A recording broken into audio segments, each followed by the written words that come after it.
Good evening. I'm Rabbi Joshua Davidson, the Senior Rabbi of Temple Emanu-El, and on behalf of our Streicker Center's Director, Dr. Gadi Levy, I'm delighted to welcome you tonight, and we hope you'll return in person if you can, online if you must, for future programs to learn more about our Streicker Centers and our congregation, as well as how you can participate and join. Please visit emmanuelnyc.org. Tonight, 2.5 hours before the State of the Union address, we assemble for our own great Jewish debate around Jewish values and American politics. How should the teaching of welcoming the stranger apply to U.S. immigration policy? How should Jews balance economic freedom against our commitment to economic justice? Should the fight against anti-Semitism stress the distinctive aspects of hate toward Jews or its intersection with other forms of hate? Should concerns even many Jews feel about Israel regarding treatment of the Palestinians, proposed judicial reforms, and treatment of non-Orthodox Jewry affect America's support for Israel? Does following Jewish tradition and supporting our community lead one to advocate progressive or conservative policies? Which political party, Democrat or Republican, has better reflected Jewish values and served Jewish interests? At a moment when political differences have become partisan canyons and a momentous 2024 election is approaching, two of American Jewry's most prominent social policy thinkers will join us to debate such questions. In the spirit of the Talmudic ideal of Eilu ve'Eilu, principled, respectful disagreement, Rabbi David Saperstein, a Reformed Jewish leader and former Obama appointee, and Dr. Tevi Troy, an Orthodox Jew who served in the Bush administration, will model the type of debate all too uncommon in these contentious times and explore how we might forge a Jewish path to greater bipartisan cooperation.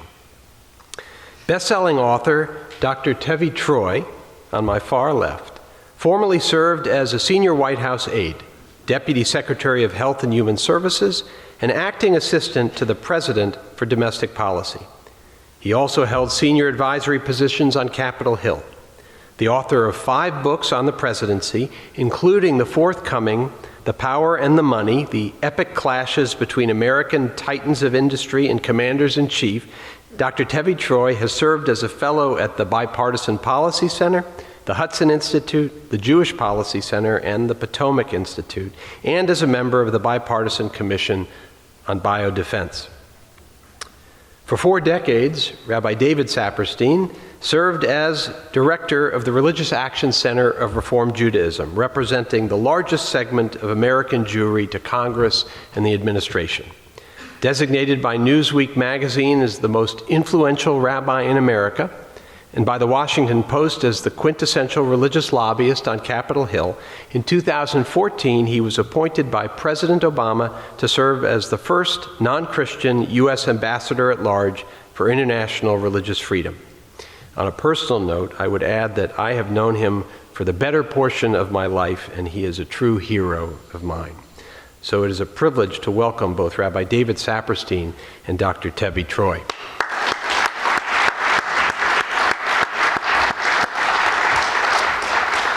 So this will be our format for this evening. Rabbi Saperstein, that's okay, will speak for 15 minutes. Then Dr. Troy will speak for 15 minutes. Then the two of them will sit together with me and they will respond to one another, each for 7 minutes. And then we will move into our question and answer period. So first, Rabbi Saperstein.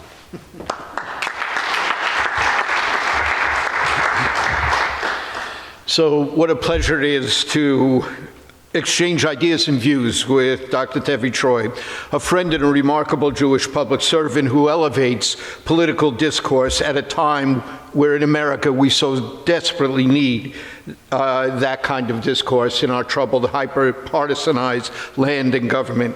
Tevi and I will be debating policies mostly where we differ, but we share what used to be a bipartisan vision of America of a fair, just, compassionate America for all of its citizens and residents. We hope to model what civil debate during this very difficult, intense election year might be like. That we hold this respectful debate as guests in one of America's great, most historic and influential synagogues in this renowned speaker program introduced by one of American Jewry's great congregational rabbis of this generation, whose friendship I deeply cherish, to him and his family, and who, like his distinguished father before him, has been a rabbinic champion of the work of Tikkun Olam, to which I have devoted my life. All of this makes this evening a special pleasure for me. We engage in this debate, as you all know, in a couple of hours before the State of the Union, as America and Israel face crossroads as to which direction they will go in making the most fundamental decisions about their respective futures and what role American Jewry will play in shaping those futures. And it's in that spirit that I come here tonight as an individual, not representing any of the Reformed Jewish institutions I've worked with or any of the nonprofit organizations I'm affiliated with. Tevy, my friend, I could not think of a more appropriate night to have this, the first of a series of debates that we're going to be doing in major congregations across America. To understand the impact of those decisions on America and American Jewry, I want to suggest to you that we begin in a place that might surprise you. And that is the sweeping and alarming shifts wrought by Republican presidents on the Supreme Court and our federal court system writ large that began with Ronald Reagan. As President Trump's appointment of 3 Supreme Court justices dramatizes, there are indeed profound consequences to elections. His appointments throughout the federal judiciary were far more conservative politically and legally, far younger, far less experienced, far less highly regarded by their peers than his Republican predecessors or Democratic predecessors have made. It is transforming the American federal judiciary. For those of you here tonight who remember the 1950s, and if you do, it means that you too will soon be old enough to run for president. You will remember the bipartisan spirit of the High Court, with little difference between those appointed by Republican and Democratic presidents. This moderate liberal bent, expanding civil rights and women's rights and civil liberties, affirming separation of church and state as essential to American democracy, began in the Warren Court, ran through the Burger Court, and much to the chagrin of conservatives, even through most of the Rehnquist Court. All that has changed dramatically since the Roberts Court began in 2006. Until that point, the Supreme Court had thwarted the priority wish list of the conservative right agenda of, you can make the list as well as I, overturning Roe v. Wade, eliminating race-based remedies to discrimination, affirmative action, curbing the regulatory power of federal agencies, constraining the impact of the Miranda warning on policing, ending or eroding the separation of church and state, giving states more authority to determine how to implement their voting rights laws, regardless of their history of discrimination, and making individual gun ownership a constitutional right. Not one of those was achieved until the Roberts Court. Take just 2 that is so important to the American Jewish community. The 2013 Shelby decision, gutting key provisions of the Voting Rights Act of '65, and of course, the 2022 Dobbs decision, denying women reproductive freedom and the right to act as moral decision makers about their own bodies. The Voting Rights Act of 1965 provides perhaps the most compelling picture of how the Republican Party has changed in the last 25 years. After its initial passage, the Voting Rights Act was reauthorized several times with overwhelming bipartisan support, usually 7 years at a time. Feeling it was still so important, the last reauthorization, this one for 25 years, was as recent as 2006. The vote in the Senate, unanimous. The vote in the House, 390 to 33. Signed by the Republican president who Tevy served so well. Today, in its original form, it would get hardly a single Republican vote in the House and only a handful in the Senate. And what happened when Shelby came down? Immediately across the country, conservatives introduced hundreds of state proposals which would have curtailed voting rights. 29 states actually passed such laws, 100 of them in total in those 29 states, all with restrictive impact on voting, were passed across the country. It may well swing the national and state elections in this election. And so too when Dobbs came down. Immediately, states began to pass and try to implement all kinds of bans on abortion. 21 states have done so of today, 14 total or near total bans. And now pro-life factions in the Congress are pushing for a national ban that would bar abortion in all states. Since then, thankfully, state courts have blocked these bans in 7 states on various grounds, including religious freedom claims, including Jewish religious freedom claims that our faith tells us you're not only entitled to make that decision, but commanded to have that decision to save the life of a mother or to prevent permanent damage to her health. I'm proud that so many of the plaintiffs are women and rabbis in our Reform and conservative synagogues. As a respected, longtime New York Times Supreme Court watcher, Linda Greenhouse, in her July piece after the last day of the term, it was called, "Look at What the Roberts and his court have wrought." Observe about that conservative wish list that I mentioned. Quote, "By the time the sun set on June 30th, the term's final day, every goal on that conservative wish list had been achieved.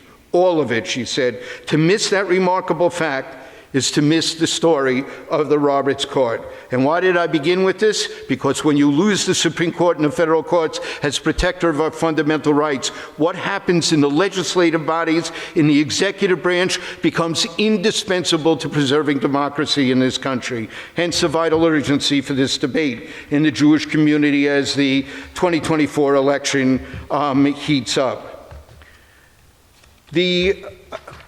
What then are the liberal policies that I argue are so resonant with the Jewish tradition and so beneficial to Jews, as well as to all Americans, compared with those that are espoused by conservative Republicans today?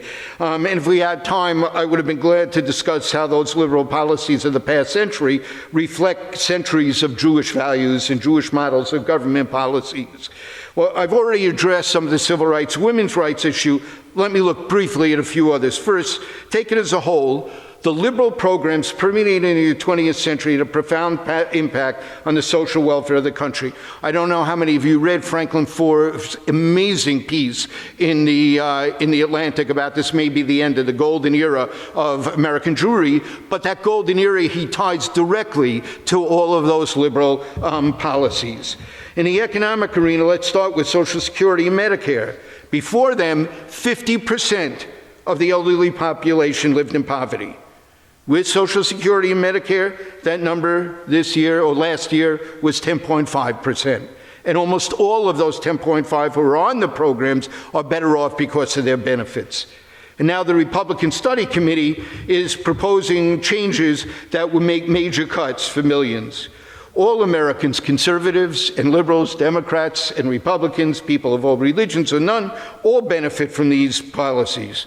Just consider a few of them for time. SNAP, food stamps, lifts 41 million people out of hunger. School lunch program helps 30 million children every year. The ACA, Obamacare, has directly or indirectly increased those insured by 35 million people, including Marketplace, Medicaid expansion, the basic health program.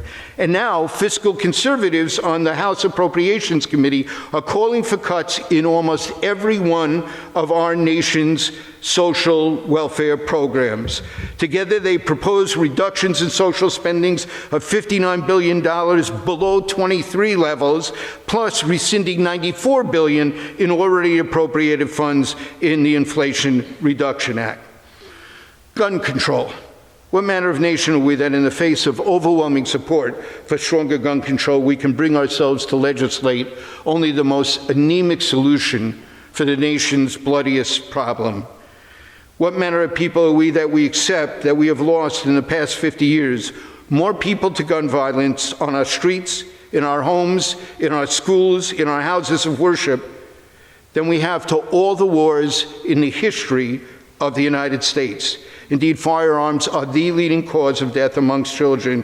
1 to 19 years old. And it doesn't have to be that way. The court has struck down a lot of good laws that would have made us safer, but we can turn to Congress to do what the court has not yet struck down. We could pass an assault weapons ban. We did it once with a bipartisan vote. We can repeal stand your ground laws. We can require prohibited people to actually turn in their guns. We can require background checks of private sales and then loopholes like the gun show loophole, the Charleston loophole. We can create safe zones in every towns and cities where guns are barred. Let's not have an election that dooms further action to save our children, our school, our houses of worship from gun violence. We can make a difference in assuring that doesn't happen. In foreign policy, for 35 years, beginning in the 1980s, the neoconservatives, I presume Tevy would accept that title, were the most influential component of the Republican Party on foreign policy matters. Liberals and neocons worked together to stress U.S. leadership in the multilateral institutions crafted after World War II to avoid the mistakes that led to World War II. Worked together in efforts to enhance globally human rights, democracy, sustainable development. Sadly, that segment of the Republican Party are a shrinking presence this day. It's another sign of the immense changes. And at a time when democracy across the globe is under enormous pressures from autocratic political forces, we need a Congress and a president committed to human rights and democracy. Is there anyone here who thinks that President Trump fits that bill? Let me quote from the widely read, politically conservative Jewish news media outlet, The Jewish Insider, I believe one of Tevy's favorites, in the February 14th news article entitled, "Republican Hawks Turning More Isolationist as Trump Reasserts Influence Over the Party." Tuesday's morning, this is what that article said. Tuesday morning's vote on the Senate floor, which saw more than half of Senate Republicans vote against aid to Israel, Ukraine, and Taiwan, crystallized the emergent isolationist instinct in Republican politics, which is now drawing in even some of the party's most committed foreign policy hawks. It's a trend that seems primarily driven by former President Donald Trump's America First ideology, which has been embraced by much of the Republican grassroots base. Once stalwart, pro-Israel, pro-Ukraine Republican senators are following a similar path and voted against the security aid package. That just about says it all. Let's be clear. President Biden introduced a major military assistance package for Ukraine and Israel on October 20th. And every single day for weeks and months since, the Republicans have blocked variants of that aid package. First, they tried to tag on substantial cuts in the IRS. Then it was border security. And when they got a compromise bill giving them more border security than the Democrats have ever agreed to before, they nonetheless decided that they weren't going to accept it. The common wisdom is that this was done to placate President Trump, who wants to run on the border issues, not see it solved. And when the Senate passed the standalone foreign aid bill a scant 2 weeks later, Speaker Johnson stopped at criticizing the lack of border protections. It's a bit surreal. Let me turn finally to the issues of particular concern to the Jewish community. Israel, beyond the military support package I've already discussed, and the alarming crisis of spreading anti-Semitism. We all appreciate what President Trump did in moving the embassy to Jerusalem, in bringing about the Abrahamic Accords. Yet, what an extraordinary president Joe Biden has been for Jewish concerns. As those of you who were at the 2015 biennial know, I've been blessed to work with President Biden closely over the decades. He's a true Ohev Yisrael, a lover of Israel.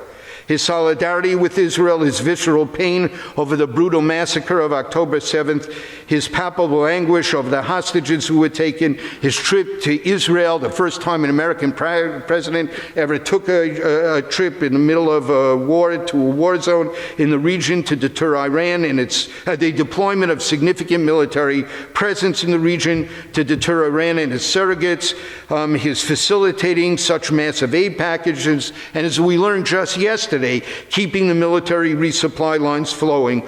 All this was absolutely extraordinary.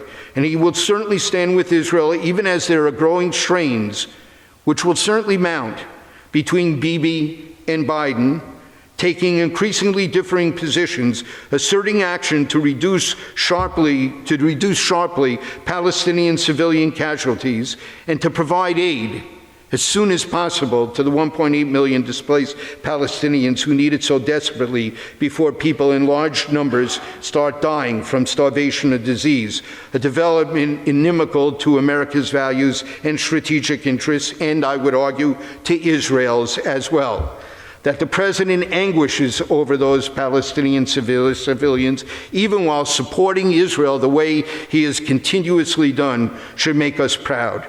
And when in all of diaspora history have we ever had a president, a prime minister, a monarch, an autocratic leader call the entire government of a country, every single department of that government, as well as the nation's businesses and civil society, to join in combating anti-Semitism from the right and the left. And on top of that, is acting forcefully to combat hatred in America more broadly, recognizing that if any group in America can be subject to discrimination, persecution, or hate crimes, no group will be safe. This administration sees that clearly, and the U.S. national strategy to counter anti-terrorism will go down in history, along with J'accuse, the Balfour Declaration, Nostra Aetate, as amongst the most important pro-Israel documents issued by non-Jews in the past 200 years. Those are the stakes in this upcoming election.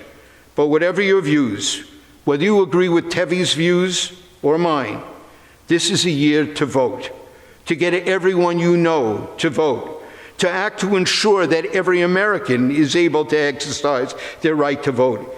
In this land that has given Jews more rights, more freedoms, more opportunities than we have ever known anywhere in diaspora Jewish life, as Jews, we can do no less. Thank you.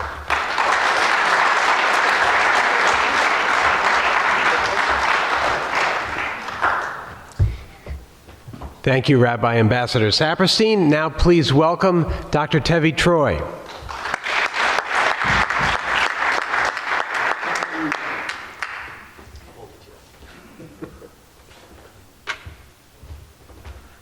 Good evening, and thank you. Thank you, Rabbi and Rabbi. It's great to be here. I especially want to thank my friend David. I didn't necessarily agree with everything he said, but there was one thing he said that I agreed with 100%. I love Jewish Insider. It's actually not it's not a conservative publication. It's a neutral publication that compiles the news and tells you what's going on in the Jewish world. And I urge everybody to subscribe to know what's happening in the Jewish world. It's more important than ever today. I also appreciated David's listing the accomplishments of the Supreme Court. Thank you for that. Mitch McConnell couldn't have done it much better. If you look at what he was talking about, let's say, he tried to put it in scare tactics language, but number one, he talked about the issue of abortion no longer being decided by fiat at the Supreme Court and going up to the states where I think it should be decided. Ruth Bader Ginsburg herself thought that Roe versus Wade was wrongly decided. Eliminating racial quotas is something that 60% of Americans agree with, and it's good for the Jews and it's good for America. We and the Jews are on the front lines at being discriminated against when schools impose racial quotas. Limiting regulatory oversight and overreach by federal bureaucrats is actually a good thing, because these decisions about what the scope of regulation should be made by Congress and not unelected bureaucrats. So again, a positive development. Rethinking extreme anti-police rules, and some of these anti-extreme police rules had led to a crime surge in the 1970s. We fortunately were getting over that extreme system and the crime surge in recent years, until Unfortunately, we've seen a new crime surge based on prosecutors who don't want to prosecute. This is especially worrisome to us as Jews, since the majority of hate crimes in this country are happening against Jews, and too often they are not prosecuted. In terms of elections, states should have the right to determine their election systems, and I think that's a protection for all of us when states have more authority to decide the election systems. That way you can't have any one single entity curtail election rights. It's a diversification strategy that lets the states decide how the election should play out. And some of the things that David is particularly concerned about, like voter ID, are supported by 70 or 80% of the American population. The Supreme Court allows those kinds of rules. He mentioned the right to bear arms being recognized as a constitutional right. It is a constitutional right. And we Jews, I think, in the aftermath of October 7th, I've seen all kinds of stories about many Jews going to gun shops to protect themselves, because we're increasingly worried these days about what could happen to Jews. The explosion of anti-Semitism we've seen in this country has been extremely worrisome to me. And also he mentioned protecting religious liberty, which is something else that the court has been doing. So I'm in favor of those things. I think they're positive developments, and I thank you for pointing them out. I'm also not against anti-poverty programs, but you have to recognize that we have over 100 transfer programs in the United States that take resources from one population to another. And having over 100 of these programs is extremely inefficient. It leads to bad incentives, sometimes disincentivizing work, sometimes disincentivizing marriage. And I think we should consider how to reform these programs to make them better, less inefficient, less overlapping. And one of the reasons that we are $30+ trillion in debt is because we have so many of these overlapping programs. So I applaud efforts to rethink some of those programs in a way that still maintains a social safety net. Now, David talks about being dragged by extremes. I think some of the worst extreme dragging we're having these days is by the anti-Israel radical squad and their compatriots in the US Congress, who are dragging the Biden administration and the Democratic Party hard to the left on issues of crime, on the economy, and on Israel. I know David talks about President Biden's positive statements about Israel, but the way he talks about it is almost as if it's in a time warp going back to those early horrible weeks after the October 7th massacre, where 1,200 Jews were murdered, including 30 Americans, and many taken hostage. And while I publicly applauded what President Biden did in those weeks, including the trip to Israel and including the positive statements he made, in the subsequent weeks, it's been a constant series of backsliding, disturbing comments from the Biden administration. President Biden called Israel's actions over the top, which I think they are not. And that over the top comment is used over and over and over in the news media against Israel. And more recently, we had this really disturbing incident this weekend that was underreported in the press, to say the least. But Benny Gantz, who is not Bibi, but a part of the war cabinet, went from Israel to the White House for some meetings. And during those meetings, he was berated by members of the Biden administration for the entire day on Sunday. And he left those meetings and he said a bad word, I'm going to spell it, not say it, but he said, Israel is in deep SHIT with the Biden administration. So he was shell-shocked by the animus he heard towards Israel when Israel is trying to defend itself against, again, a horrific attack by Hamas. Hamas doesn't want compromise. Hamas doesn't want a two-state solution. All Hamas wants is to see Jews dead, and they don't mind if Palestinian civilians die in the process. So, again, while President Biden definitely had some very positive statements early on, I am concerned about the backsliding we've seen since.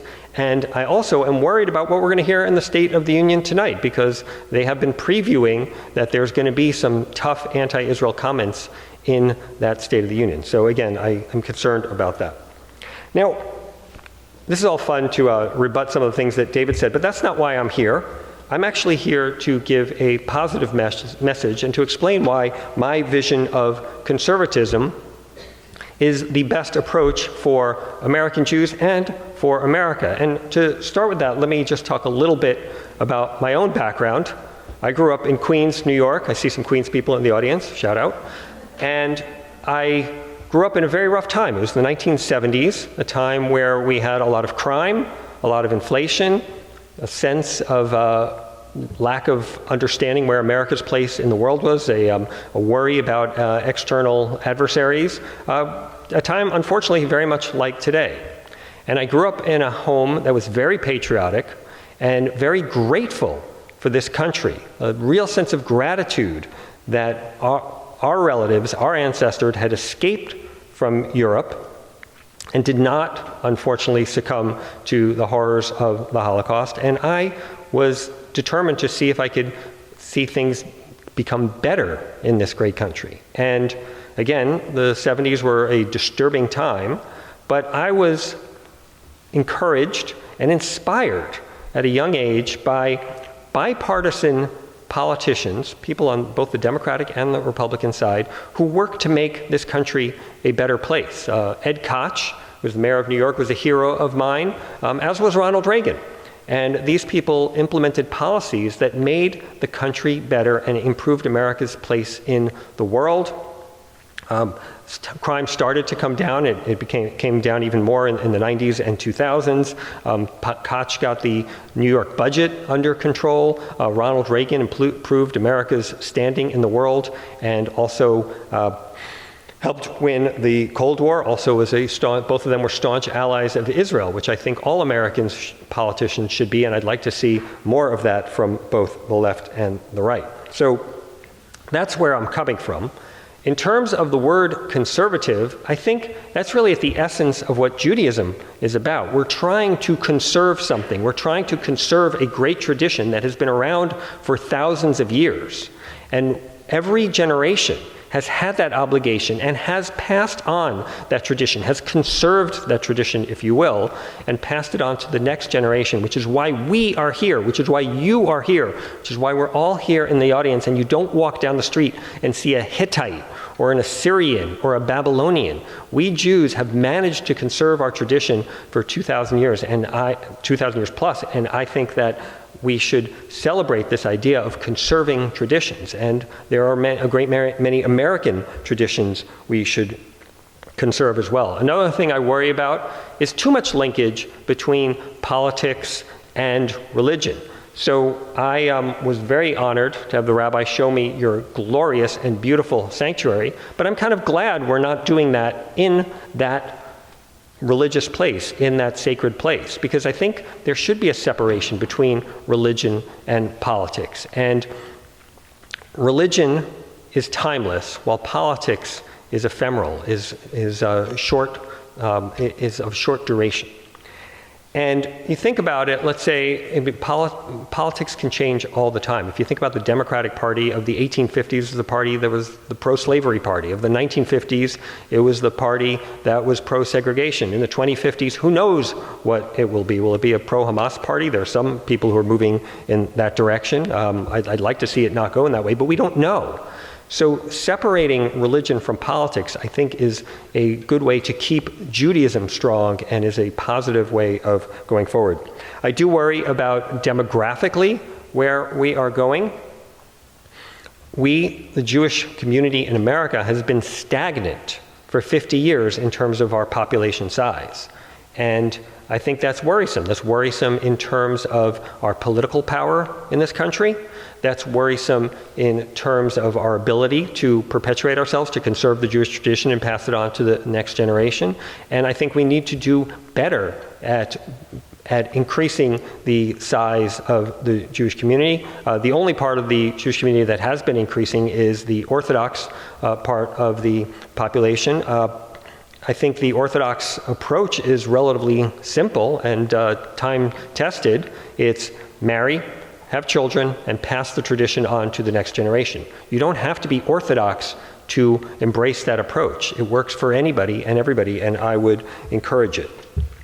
The other thing I'm concerned about is progressive anti-Semitism. I was actually surprised that David pointed out the Franklin 4 piece, which was a brilliant piece, but the message of that piece is, I'm a liberal who used to think that anti-Semitism only came from the right, and I have been awakened since October 7th to how bad it is on the progressive left. And I think we are getting a very clear message as Jews that we are not welcome in progressive quarters. Jewish college students who are progressive are told to check their Zionism at the door when if they want to participate in progressive politics. The Jews were kicked out of the Women's March that opposed the last inauguration. It's a constant series of really worrisome events that are happening on campus that have been highlighted since October 7th, but have been happening before October 7th. And the lens of oppressor versus oppressed with which the progressives view the world is always putting the Jews on the wrong side of that dichotomy. Jews are seen as the oppressor and not actually as the oppressed, which we have been for thousands of years. So with that in mind, what do I want to see? I want to see more honoring of American institutions and keeping those traditions alive. I want to see more freedom of speech, which we're unfortunately not seeing on college campuses today, except when it comes to gas the Jews comments. I want to see opportunity. David talked about anti-poverty programs. You know, the best anti-poverty program is what's called the success sequence. It didn't come from me, it came from the liberal Brookings Institution. What does the success sequence say? Marry, have children after you marry, graduate high school, and work. You do those things, the odds of being poor in this country are astronomically low. Do those things and you will be successful in this country. I also want to promote gratitude, which I have for this great country, over grievance. Grievance is too often informing our politics, and I think it leads to a dangerous place for Jews. I also want to celebrate innovation, the ability to create new and better things. And when we talk about government, and David has an abiding sense and belief in the federal government, there are also costs to the federal government getting involved in things in terms of heavy regulations. The reason we don't have nuclear power, which would have far fewer emissions, is because of a progressive campaign against nuclear power. We don't have the Concorde anymore because of progressive complaints about it and heavy regulation that it regulated the Concorde out of existence, and we have not seen improvements in the speed of air travel in decades. So while it's all fine to talk about government solving our problems, we have to recognize that there are externalities, government costs that are imposed when we look too much to government to solve our problems. And it also sows divisions. When government makes decisions about this group should get and that group shouldn't, that sows divisions and animus. And we want to be, in the words of Ronald Reagan, a country where liberty binds us together. That's what brings us together, not our racial group, our ethnic group, our gender, but liberty is what brings us together as Americans. And I think that is a great message with which I want to start to bring this to a close. And I will end with a story. I'm a presidential historian, so I like to talk about the presidency. And this idea that David and I are having of engaging in civil debate reminds me of Abraham Lincoln, who engaged in some of the most famous debates in history, the Lincoln-Douglas debates in 1858 in Illinois. Lincoln was up against Stephen Douglas, the little giant. They both wanted a Senate seat from Illinois. Lincoln was in the right on everything in those debates. He was against slavery, and Douglas was abhorrently for it. And Lincoln won those debates morally and intellectually. But Douglas won the battle in terms of getting that Senate seat in 1858. I'm not sure there was anything Lincoln could have done because the Senate seats then were determined by legislature and not by popular vote. But Lincoln loses that Senate race, but he ultimately wins the war because he becomes president 2 years later, and Douglas's approach, which is to turn a blind eye to slavery, is forever discredited. Well, Lincoln goes up to his inauguration in front of the Capitol in 1861, and he's wearing his big stovepipe hat, which is what Lincoln used to wear. And in those days, the tradition was that you remove your hat before speaking to an audience out of respect. And Lincoln gets up there to give his address. And he takes off his hat. And he looks around, and every seat is filled. There's no place to put down his hat.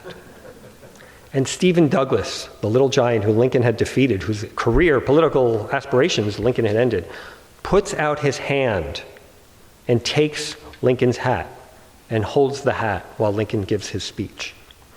And I want to say here to my friend David that I will always be there to hold your hat, and I know he'll always be there to hold mine. Thank you very much.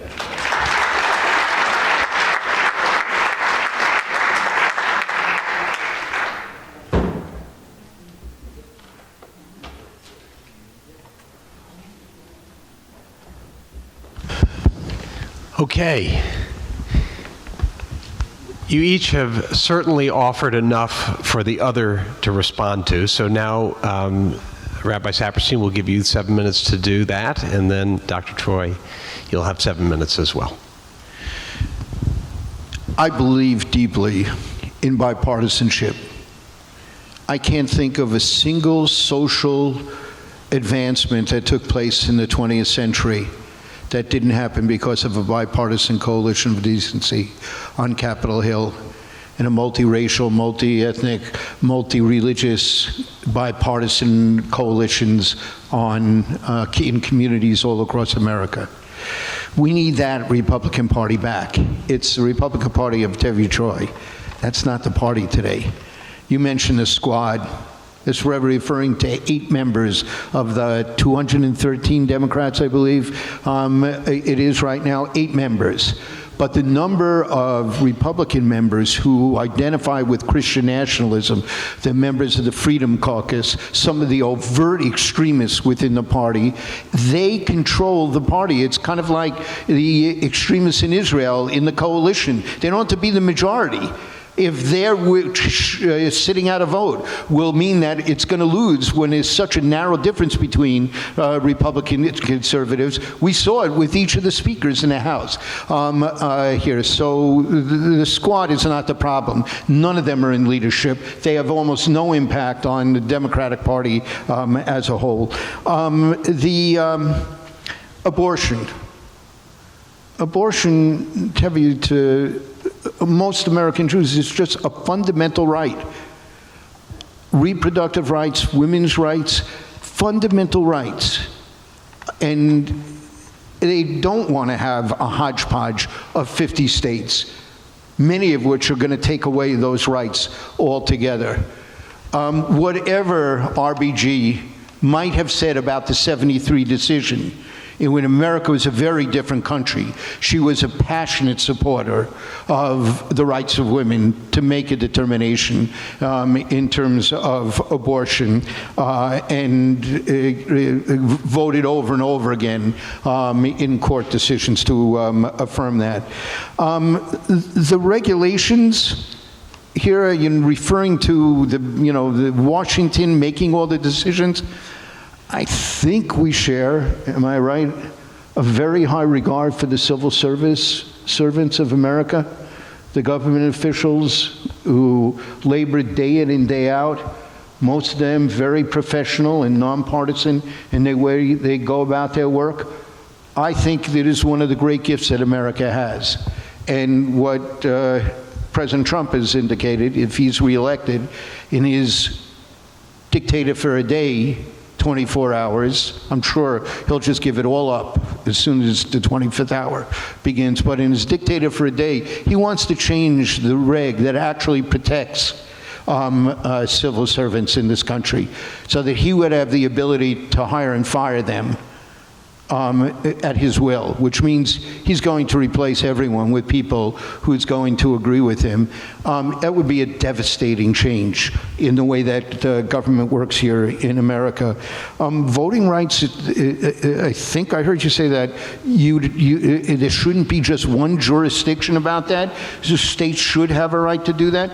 The purpose of civil rights laws is to say, as a nation, there are certain things that we think are fundamental to our democracy, and they are so important they apply across all of the states. We set what the floor is. If you want to do more than that, you're entitled to do that.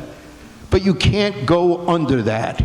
That's what was happening. And the grounds, the court didn't argue with that. It simply said that the special provisions to watch over all the changes that states with long decades of discriminatory efforts would be engaged in had to be sure it wouldn't have a deleterious effect on minorities. And they said, we don't need it anymore. And then the day after Shelby, all of those states began the process of these restrictive bills that in laws that is going to definitely impinge on minority groups in their states. We can do better than that in the country. That's what the civil rights laws were about. We should be proud of that, and I really hope that the Congress will finally get enough in both houses to be able to restore some of those core protections. The transfer of money, yeah, that's what taxes are.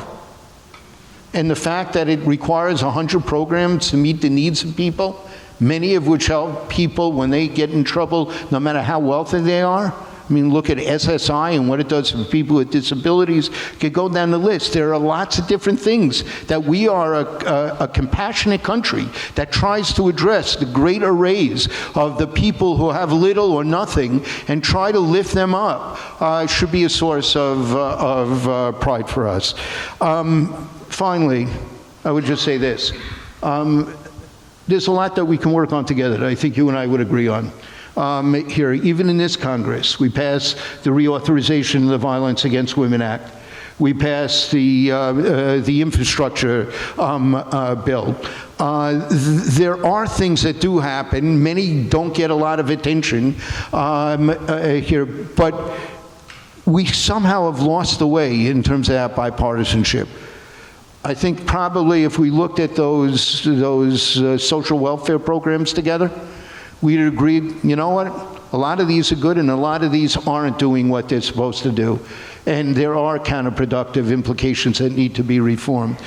But we're not having that debate in this hyper-partisanized moment in American history. And I think that's the message that we want to say above all, that we've got to get back in the Congress and the state legislatures to negotiating and compromising on what will be best for America. And if we don't, we're not going to make it into the next century. When I said this was a crossroads here, we're just not going to make it as a country that holds together. So this kind of effort that we're doing, I think we just need more of in America. Thank you. Like David, I too want to improve bipartisanship. That's one of the reasons I'm here. I think it's important to model civil debate, and I know David is seething about some of the things I said, but he answers in a respectful way, and I appreciate that. So thank you, David.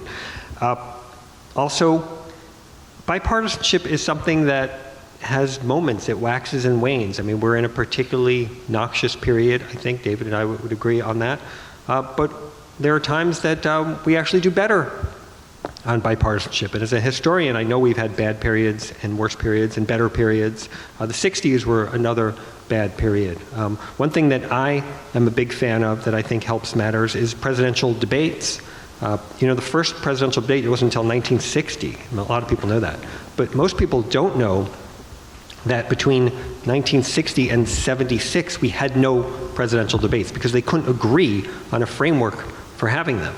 And that was a particularly difficult time, a particularly violent time, and we got over it, we got past it, and I think we can do it again, and I think these good faith efforts are ways to do it.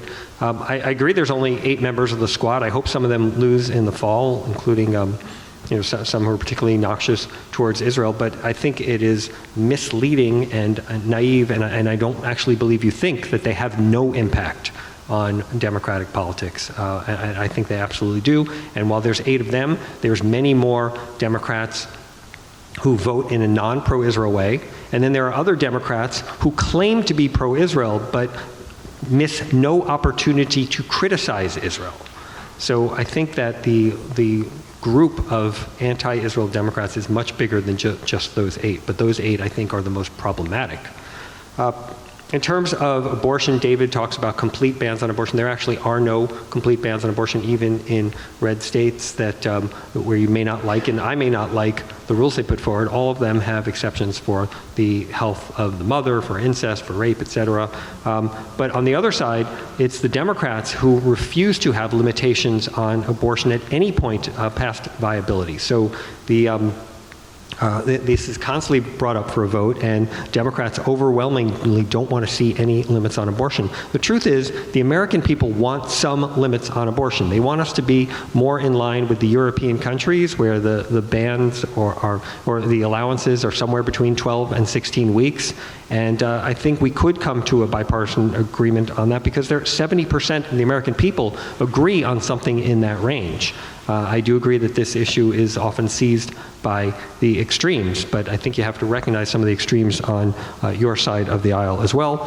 In terms of the civil servants, I do have regards for them, but I also have regard for the responsibilities of Congress. We have a separation of powers system, and too often Congress cedes its authorities, cedes its responsibilities to the federal bureaucracy. And I think what the Supreme Court is saying is these things should be determined by Congress, not necessarily the unelected civil servants, who many of whom do great work, but that doesn't mean they should be making these massive economic decisions for the entire nation.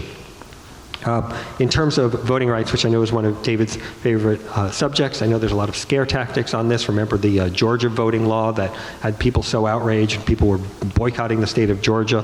Well, the truth is that afterwards, there was a 168% increase in voting. 0% of black voters had any problems in voting, and a lot of it was just scare tactics. I mean, the fact that some states in the past had very problematic voting laws and no longer do, it doesn't mean that those states should in perpetuity be punished for what they did in the past.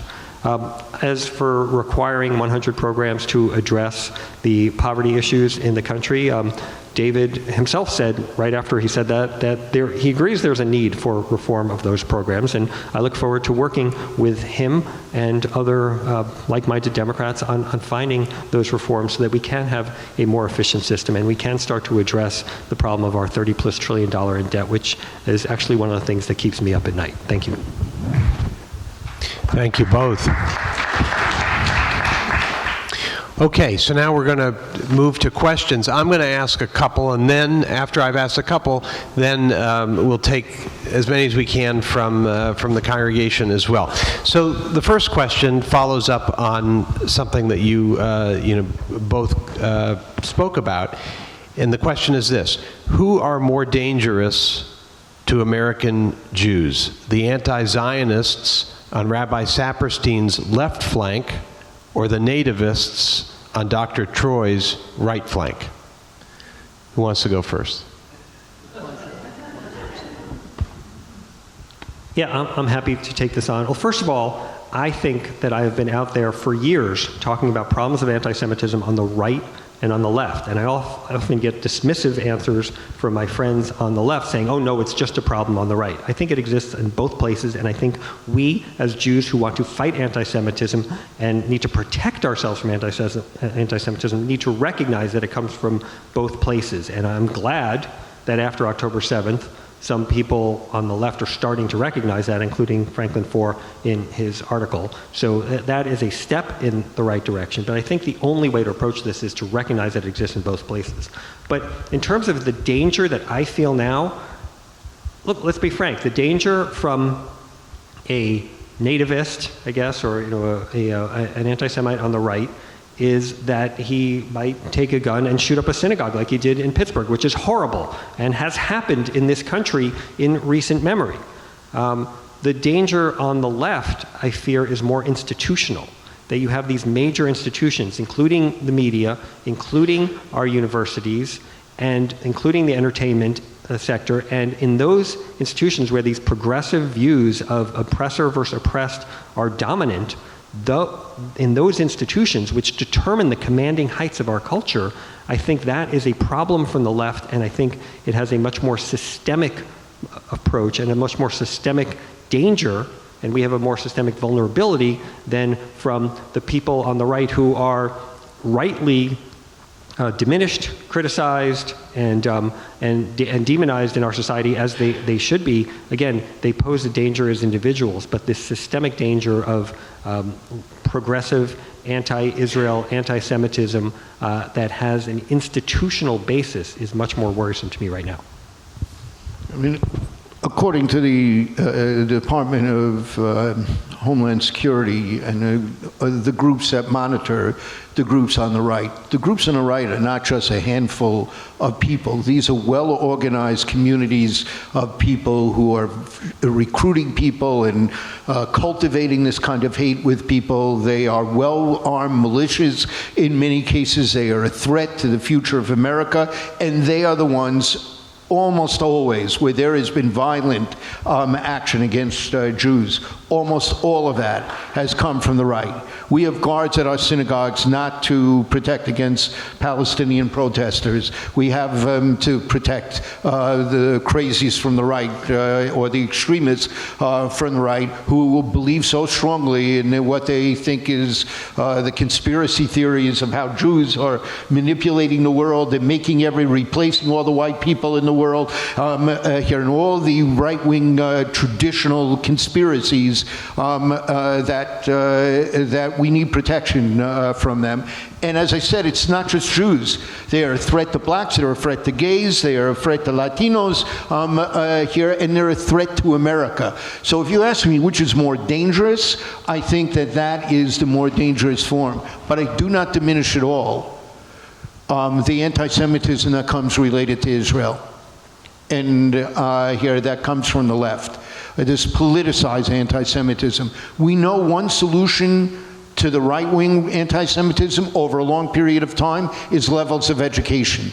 The higher the level of education, the less likely people are to be anti-Semitic or anti-black or anti-gay or misogynist here. And we saw the numbers of people holding views after World War II drop significantly in this country as educational standards rose, and then flattened out about 2000 as educational standards in America began to flatten out as well here. But the danger from the left is that it can make Jews feel like they have no place in America, because there's an integration of people on the left in our lives, in the circuit of our lives, that is far beyond the folks from the right, who tend to be in their own communities, often rural areas where there are not many Jews at that time. But the folks on the left are integrated into our progressive coalitions, into our university campuses, etc. But even in the university campuses, we're still talking about small numbers of people here. And one hopes that, there's a lesson that we've learned, how we have to fight this more consistently than we have done, even when we don't feel it keenly, as we do every time there's a flare-up between Israel and Gaza or an intifada. Here there's an increase of this kind of anti-Semitism, but nothing approaching what we're seeing right now. And you have seen the Jewish community mobilize in its entirety to begin to address that far more systematically than it's done in the past. Okay, great. Thank you both. I'm going to save my second question, and maybe that's the one I'll end with. So let's now go to the group. So I am going to ask you to be concise and make sure you're asking a question. And we're going to give both speakers the opportunity to answer it. My question is this. Neither of you have spoken directly, and I'd really like to know, from a practical and a moral point of view, how you see the Israel-Gaza situation. What do you recommend be done? How can Israel win? What should be done about the moral issues that pertain to Gaza? Do you see any way to find a resolution to any of this, to all of this? And then you can get the Nobel Prize. So, Tevy, why don't you go first, and then David? First, let me say thank you for that question, because I think this is the crucial issue of our time. What are we going to do about the fact that Israel is under existential threat, that October 7th was a horrific day where 1,200 Israelis were killed, 5,000 more injured. Sorry, could you talk a little louder?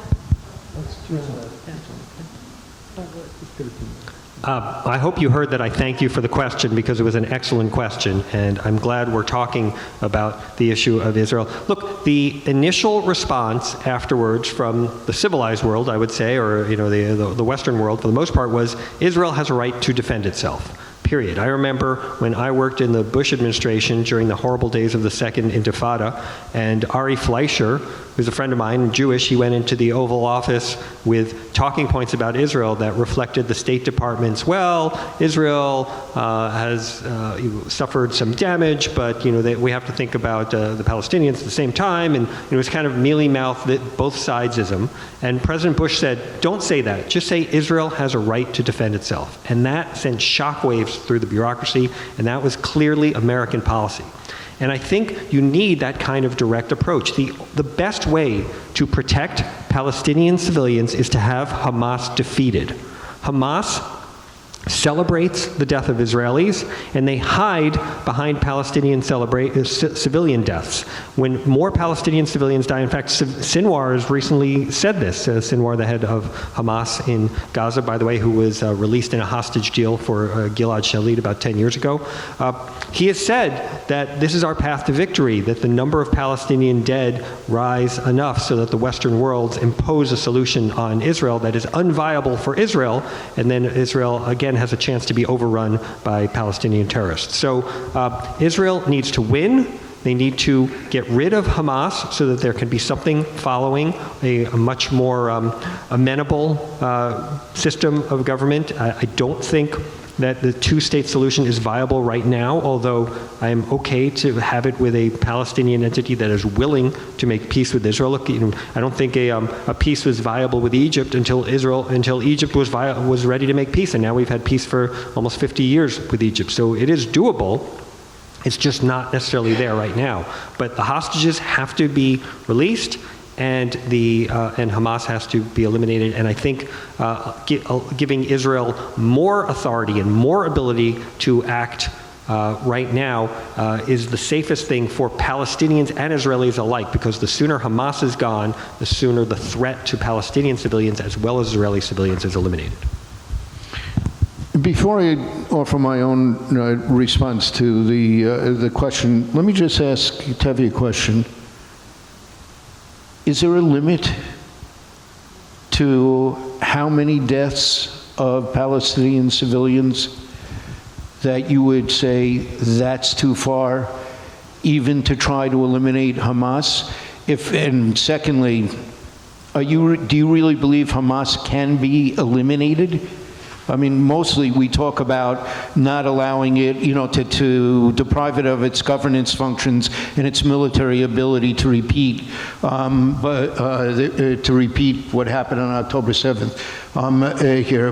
But there are many who think you just can't eliminate a group like this. It's an idea, and it will keep percolating, and after killing so many people like this, it's likely to make it easier for them to recruit. But I'm just curious, do you think there's a limit, or can they just continue to kill people endlessly here until finally there's no one left except Hamas, and then they can get them? I think it's extremely disturbing that you think Israel just kills people endlessly, because I don't think that's what Israel is doing. It's a hypothetical. Where do you draw the line? You asked a question, I'm answering.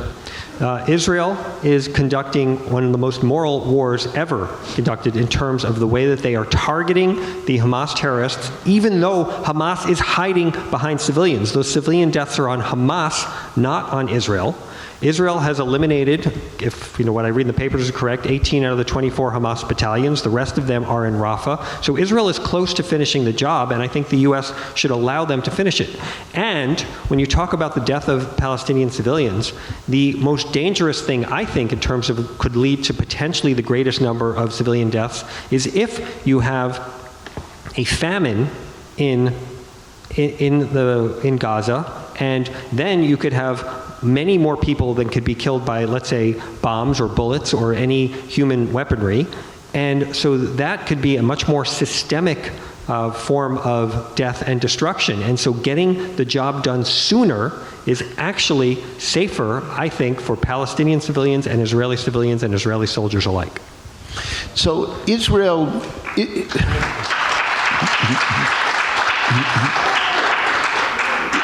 Israel remains, whatever you think about the occupation, etc., start with this recognition, which was so dramatically brought about after, self-evident after October 7th. Israel remains surrounded by forces that if they believe they could militarily destroy Israel, that's Hamas, Islamic Jihad, it's Iran, it's Iran's proxies, the militias in northern Syria, the Houthis, and most of all, Hezbollah. Hezbollah is the most powerful non-state actor on earth. The missiles that it has, between 100,000 and 150,000, that are aimed at civilian targets throughout Israel, are farther reaching, more deadly, more destructive than anything that Hamas has. So, and the only thing that stands in the way is Israel's strength enhanced by American support. So it really is, and we've both been there. We can tell you, if you haven't had a chance to be there yet, everyone in Israel believes this is a struggle for survival of Israel. That if Israel doesn't end Hamas's ability to continue this, it won't survive here. And I think that that's true. The question of whether or not, if Israel is not able to bring it to success, that starvation and disease should be allowed to happen, or the international community should intervene in order to bring about enough of a humanitarian cessation of the fighting to at least stabilize the population there, knowing it will give both Israel and Hamas times to realign their lines and to reposition their troops and to reaffirm their lines of communication here, to come up with new strategies, perhaps strategies that will be successful in achieving the ends that Israel has with less civilian damage than we've seen. But I think every one of us should wrestle with the question, what is simply too much? If it does keep going on, is there some limit that you would say, as we balance out the equities here, this is just too much? And it is, for me, the most painful moral dilemma that I've wrestled with in the 50 years that I've been involved in Jewish public life. But your question was, so what do we do? I think the answer is, paradoxically, at a time that nobody thinks there can be a two-state solution in the region there, because the hatred and the distrust of the other party is so great, to the rest of the world, it's self-evident there has to be some kind of resolution of two states living, sharing the same land, with ways that protects Israel's security and gives the Palestinians the affirmation of their national dream in their historic homeland to have sovereignty as well here. And we can be working on that. One way is, let's stop settlement expansion. Let's stop the settler violence on the West Bank. Let's stop the illegal. That doesn't affect one iota. That doesn't affect one iota what's happening in Gaza, for better or for worse here. But we can do that to preserve down the road a two-state solution. And we can begin to work with the international community. It's different than ever before, because we have the Abrahamic countries. We have Saudi Arabia willing to come in if there's a Palestinian state in this. And the entire region is behind this, except for the Iran bloc of countries here. This can be the turning of a page for something very positive in the long run, but what a cost to the humanity of Israelis and Palestinians that it has taken to bring us to this. Okay, thank you. All right, let's take the next question. Could I, this question for Rabbi Saperstein. During World War II, you referenced in Gaza, what's the limit for civilian casualties? What number would you give that would, for the German civilian casualties in Germany during World War II should they have been? Give me a number. Yeah, there were about 400,000 Americans who were killed, and there were I'm talking about German civilians. Hold on a second. Okay, I'm sorry. Hold on a second. There were about 400,000 Americans who died in World War II, and there were 4.7 million Germans who died, not counting the ones in the concentration camps, of soldiers and civilians who died there. In just war theory, parity, proportionality isn't comparing the numbers. It is, if there is a just target, and I don't think anyone would say Hamas is not a just target, here, in a just war, I don't think anyone would say that Israel is not fighting a just war that in its right to defend itself. Is it using the minimum destruction of civilians necessary to hit that target? And that is only if you really believe there's a good chance of success. So in World War II, in both Japan and in Germany, many were killed.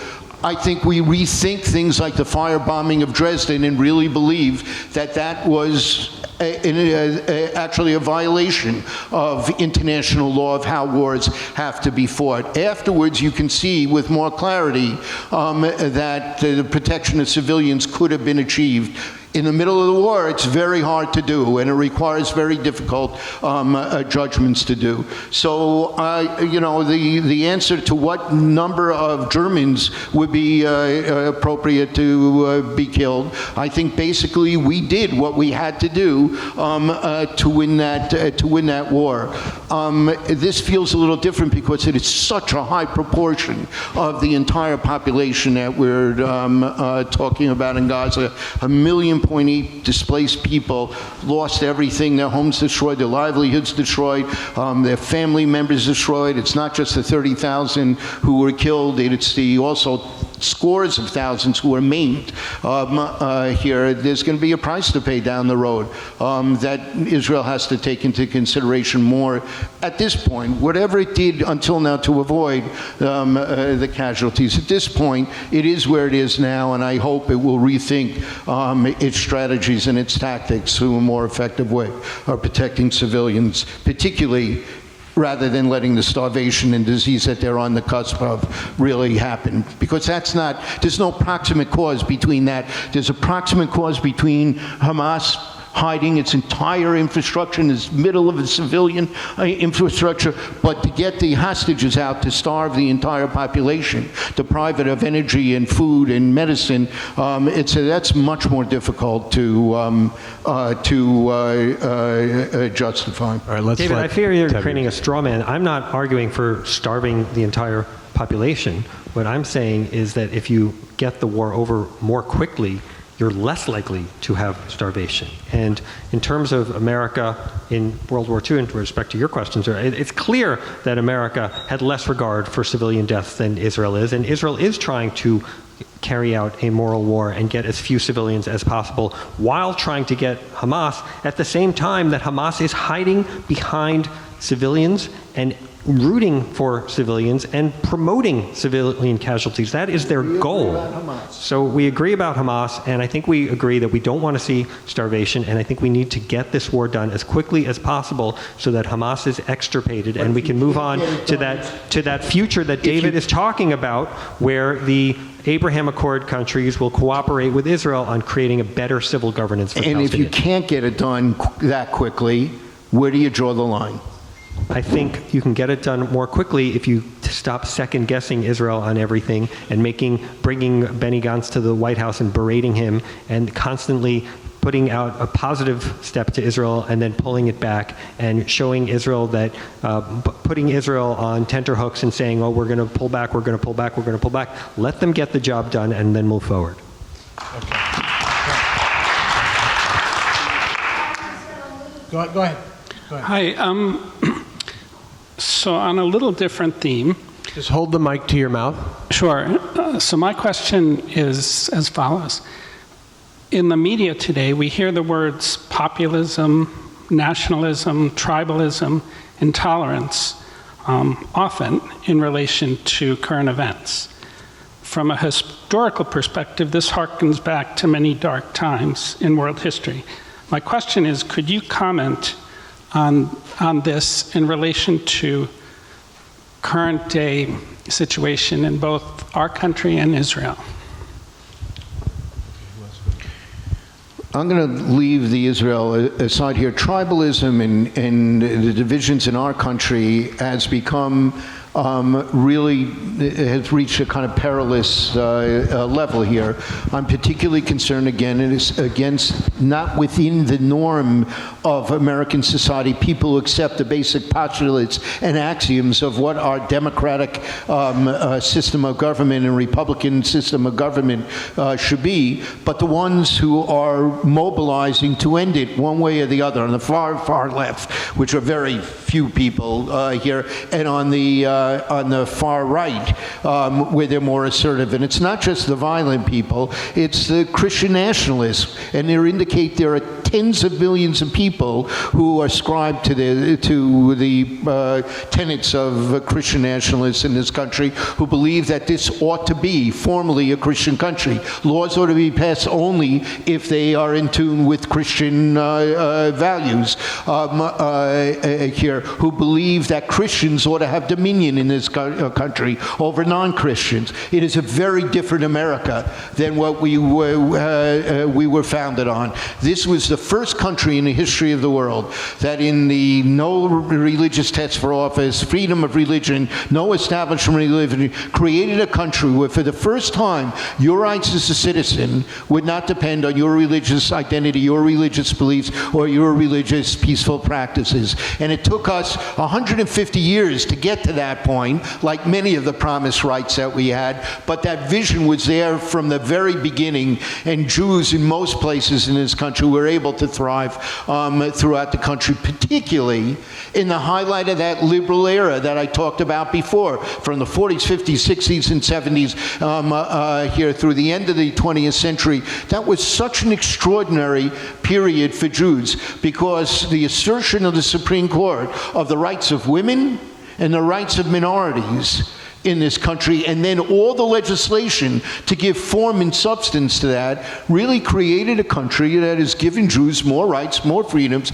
more opportunities than we have ever known in diaspora history anywhere throughout all of Jewish history in this country. That's what we're fighting for, to preserve that. And on that, there's a bipartisan, I think, set of views with both parties historically helped shape that and need to work together again to continue it.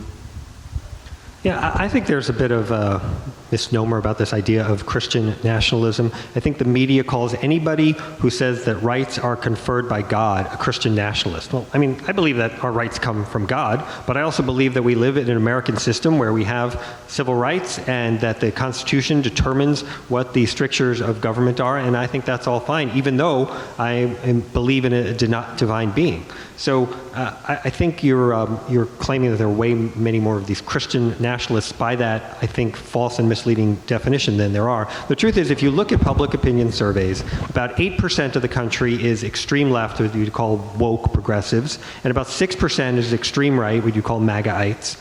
And that means that that's a total of 14%, which means that 86% of Americans, I assume almost everybody in this room, I know everybody on this stage, just wants to live normal lives, have children, have a job, just be Americans, enjoy our rights and our freedoms as Americans. And I think that those 14% on both extremes are driving the conversation in uncomfortable and problematic ways. When the pollsters asked the question about Christian nationalism, I've yet to see one poll that asked what you said. They asked, what I gave you as a criteria are amongst the 6 or 7 questions that you generally ask. Is this a Christian country? Should laws be made only in accordance with, reconciled with Christian values?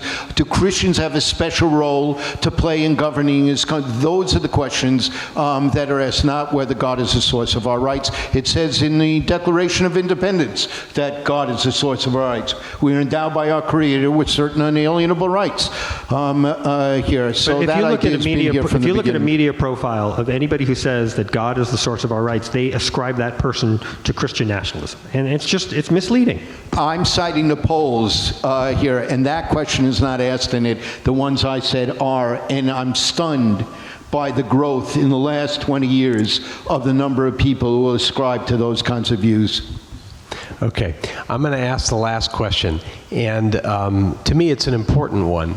Each one of you have articulated beautifully why you think liberalism or conservatism is better for America and better for the Jews. But the question I want to ask is, how do you root your position in Jewish values? I know each one of you does, but where does your position come from in Jewish values, Jewish tradition, Jewish text? So who wants to go first? Well, I've long been inspired by Jewish texts. As a presidential historian, you always hear this question about what's your favorite Bible verse, right? So I always said, well, I got to come up with mine. And mine is actually in Deuteronomy. I think it's 5:5. V'atem hadbekim b'Adonai lechem chaim kulchem hayom. You that cleave to the Lord shall still be with us this day. And I think that is what informs my Jewish view, that this idea of conserving our Jewish tradition is what is our paramount goal, that we are passing on a tradition from generation to generation. It's been around for 2,000 plus years, and we have the obligation to pass it on to the next generation. When it comes to America, I see a country that for over 200 years has given us a happy home, a place where we can carry on our tradition yet still be fully embraced as Americans. And it is that combination of my deep, deep belief in Jewish exceptionalism and American exceptionalism. Jewish exceptionalism, this idea that we are the light to the nations, and that we should continue to maintain our traditions in perpetuity into the future. And American exceptionalism, a country that has allowed us to express those beliefs and live according to those beliefs for over 200 years, and I hope for many, many years and centuries into the future. Thank you. So, it's so hard to define conservative versus liberal. I would say on the economic level, it depends on the role of the public sector. Your conservatives argue there's an inherent justice working in the capitalist free marketplace. Government intervention, even when done for the best of purposes, inevitably causes more harm than it will achieve good, and the government ought to intervene only in the most extreme circumstances of 2008, the pandemic, et cetera. And liberals say that's absurd. The capitalist free marketplace will function to protect wealth. Wealth will protect its own interests at the expense of everyone else without government intervention. And the role of the government is to reshape the economic processes of the society to be more fair, more just, more compassionate for the most number of people. From the very beginning, the self-governing Jewish community was the Jewish state. And from the very beginning, it set up all kinds of programs that were community paid for by tax dollars. You had to give tzedakah, charity, but if you didn't, the Beit Din could enforce it. But in almost every Jewish community, there was a parallel taxation system.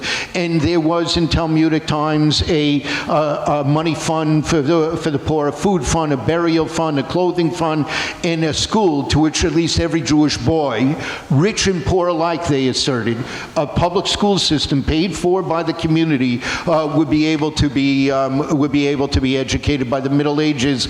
We had 1,000 years of a veritable bureaucracy of social welfare institutions. I could give you a list of 15 institutions that existed commonly in Jewish communities. There was significant government regulation of the economy, of the environment, by the government, the governing structures of the Jewish community. I think that it resonates with a liberal view of America today, in which the government plays a central role in helping make the entire process is more fair, more just, more compassionate for the vast number of people here, and that regulation is absolutely necessary so that the money sources and that have power in this country just don't do whatever they want here. When we think about the Jewish tradition, halakha, Jewish law, is not binding upon non-Jewish countries. We have no mission to try and impose halakhic rules on others. It's kind of a moral guide. The rabbis did it this way for these moral reasons. Those moral reasons in the free marketplace of ideas can be helpful, just like the bishop's pastoral letters. This is what traditional Catholicism did. We think that lesson is a moral lesson that's relevant to America, and then they explain it in natural law theory here. And our fundamental universal values don't come from the halakha. It's the idea of the fundamental dignity of all people, that we're based in the image of God, the equality of all people, represented by the agadic stories, why we're descended from one couple, so that none of us could claim our ancestors are worthy than everyone else's. Why was Adam made of the dust of the four corners and colors of the earth? Here, freedom of will, free will, and freedom of choice. This responsibility to protect God's creation and share God's wealth with those who are less fortunate. Here, I mean, there's so much of that resonates with, to me, more compellingly with liberal views than the way, not Tevi's conservative views, but certainly the way a lot of people who are in the Congress now would see it. So for me, there's a comfort level in terms of everything that the Jewish organizations across the board, which have liberal views in their major national organizations in their policies, I think resonates deeply with the Jewish tradition, is spurred by the Jewish tradition, inspired by it in creating those policy positions that they take, and that's a moral vision that's needed today as much as any other time in our history here. Rabbi, you should have known you couldn't have gotten a short answer to that question from a rabbi. Rabbi David Saperstein, Dr. Tevy Troy, thank you so very much for being with us tonight. Thank you all for being here.